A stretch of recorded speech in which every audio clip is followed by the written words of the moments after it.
Hello everyone, how you all doing? This is Monjoti, and I wanted to check in with all of you to see if you are doing okay. Uh, and I wanted to share some of my thoughts on what's been happening around and what are some of the things that we can do to improve our mental and emotional, spiritual well-being and physical well-being, because that's crucial at this point of time, and it's becoming harder than ever before, right? These are hard times, and it can get overwhelming mentally and emotionally, right? The news is constantly coming at us, the numbers and the statistics and the figures, all of them coming at us from all direction at all points of time, and there's stuff happening all around us, all across the globe. So things can really get hard, right? And on top of that, at the fact that our lifestyle has changed, and we are limited. We have retreated to a limited space, and there is only so much we can do. There are only so many things we can do. I mean, if you're somebody who's used to going out, being with others, socializing, brainstorming, and staying outdoors as a way of life, so that has completely changed now, and now you're forced to retreat indoors. So in the limited space, things can get even more difficult. As such, things are tricky enough, hard enough, with the crisis and the pandemic going on, and with the lifestyle change, it's even more. So it's extremely difficult, because the tide against where we want to go is like stronger than ever before. The tide is in this direction, and we are in this direction. So the tension is stronger than ever before. So it's very easy to lose it and start going down that downward spiral without our awareness, without we being mindful about our internal state, and that can heavily impact not just our level of clarity, confidence, mental state, our physical health, and way more, right? And we do not want that, and it'll impact our immune system. So we don't want all of that. We want to be clear, we want to be centered at all point of time, and we want to have certain rituals, tiny hacks in our day-to-day lives that make sure that we are centered and we are balanced mentally, emotionally, spiritually, on an ongoing basis. So I just thought I'll share a rough outline on on these aspects, and you can use that and mold it according to your own needs, and you can do your own research and talk to people and incorporate it the way you want, or you might already be doing some of these aspects. And so first thing is some form of movement, exercise. It could be as little as 2 to 5 minutes first thing in the morning, and then you make it small and simple. It could be something like stretching, yoga, push-ups, sit-ups, something which doesn't require elaborate preparation, and there is no cognitive overload or overthinking, because there's no preparation required. You just get started, and before you realize, it's over, right? So it's not overwhelming, so you're less likely to procrastinate. You do something like that first thing in the morning, and you repeat that every 2 to 3 hours, right? So what's happening right now is our mental activities sort of on the rise, and everything else like physical, spiritual, other aspects are going down, and it's rising at a faster rate. So what you want to do is you want to bring back to center every couple of hours, because things can go unnoticed, our internal state can go unnoticed, and we can be vague and foggy about how we are conducting ourselves, and before it's too late, and it can be too late before we realize, and we don't want that happening. I've been hearing stories about people having mental emotional issues, anxiety attacks, to an extent that they're making them sick physically, mentally, and some of them are even exhibiting symptoms of coronavirus. So you do not want that happening, because the first thing a bad mental state or an emotional condition will do is it'll impact your immunity, and we do not want that at this point of time. So first thing is some form of exercise, and make it simple, make it small, do it every 2 hours, sort of balance your internal state, right? Second thing is some form of mindfulness meditation practice. I think all of us have been exposed to some form of spirituality, mindfulness meditation at some point of time in their life, or we know somebody, who is into all these things, right? If not, then we have YouTube videos.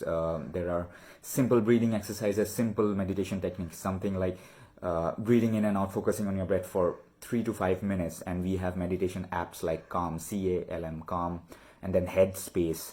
So they have guided meditations for as less as 3 minutes. So these are some things we can use to incorporate some sort of a mindfulness, stillness practice. And that can also be very simple, 2 to 3 minutes first thing in the morning, repeated every 2 to 3 hours or 4 hours, a few times a day.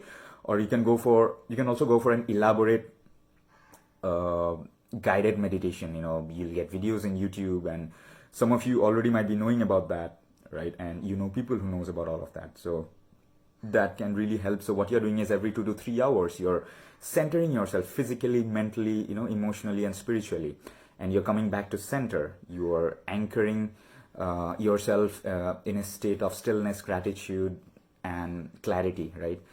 And so it's a maintenance thing. You have to maintain that.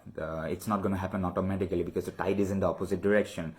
But we have to push on the other side, and right. So in the tension between the opposites, we are going to develop some toolkit, some endurance and some strength, which is going to help us not just right now, even in the future, and it will enable us to help others in future, because this is a toolkit that we are developing right now. That's going to become a second nature, and it's going to get easier with time if you're consistent, and in future it's going to come really, really handy, right? So exercise, mindfulness, and feed your mind with videos, audio tapes, or one of the best habits is reading, because apart from feeding your mind, what it does is it brings coherence in your thought process, because it's very easy to be scattered in our thought process right now, right? With all the distraction, all the news bombarding us from all directions, and so many things and so much uncertainty around, it's very easy to be scattered and be not clear, be not centered and grounded. So what reading does is it brings your thinking back to center, and it brings coherence to your thought process, right? Solid, coherent thinking space. It creates that. It can be like half an hour to an hour or a couple of hours of reading every day or every now and then. What that'll do is it'll improve your level of clarity, it'll increase your levels of confidence, and it'll also bring some levels of fulfillment, and it'll fill you up, not just mentally, emotionally, but spiritually, right? Because it's very easy to be drained if you are in dwelling on unresourceful thinking patterns and trains of thought. So that's the third thing. And one more thing would be your environment. So we are not necessarily who we want to be, or what's rational, or what's intelligent. We are a product of our environment. So we are an accumulative effect of people we spend time with, the conversations, the social media, the movies we watch, the music we listen to, the books we read, the videos we watch, the audio tapes we listen to. So we are a collective accumulation of our environment, not necessarily who we want to be, right? Because we unconsciously pick up from our environment all the time, and that kind of feeds into your trains of thought, and it starts those automatic habit loops, like thinking loops, that sort of going on in the backtrack of your mind, and incrementally that leads to forming belief systems and dogmas, and it becomes part of your personality. It's a slow process, but it's unconscious and invisible, and taking time to create your environment is very, very important. Right now it's very, very hard because we are restricted and we are limited. We are in a limited space, so we cannot go out and meet the people we want to meet, but we can create a virtual environment in terms of the books you read, the rituals that you have in terms of meditation, exercise, reading, feeding your mind, listening to audio tapes, videos, whatever, right? So you're basically creating a resourceful environment, because that if you do that consistently, that's going to incrementally change your internal story, right? It's going to change what you focus on, and it's going to change the meaning that you give to what you focus on, and that's going to determine the action that you're going to take or not going to take, right? And incrementally, if you do that, it can do wonders, and it can propel you in a new dimension altogether. I mean, the results can be compounded at an individual level and also at a collective level, and we will be alleviating a lot of the collective stress available, and we will be able to deploy a lot of the mental emotional resources that we collectively need across the globe to solve problems, to support each other, to be there for each other, right? And also to stay immune, right? Stay strong mentally, emotionally, and so it's very, very important to build these rituals into your day-to-day life. And other thing is, just take one day at a time, I think, because it's hard and the future is uncertain. So take all the precautions, stay updated, but don't dwell on it. Don't binge watch, binge consume news as a way of life, because that's going to feed into your internal system, your subconscious, and then that's going to trigger those thought loops that that'll lead you in a direction where you don't want to go without your awareness, right? So you want to take charge of what goes into your mind, and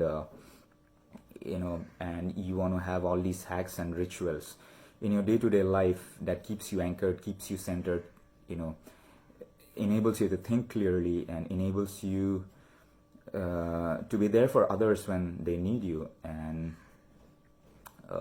that's about it. That's all I wanted to share. And there are some more thoughts I wanted to share, but I think that will be another video. I think. All right, then. Take good care. Let me know if I can be of help in any way, and talk to you soon. Bye bye.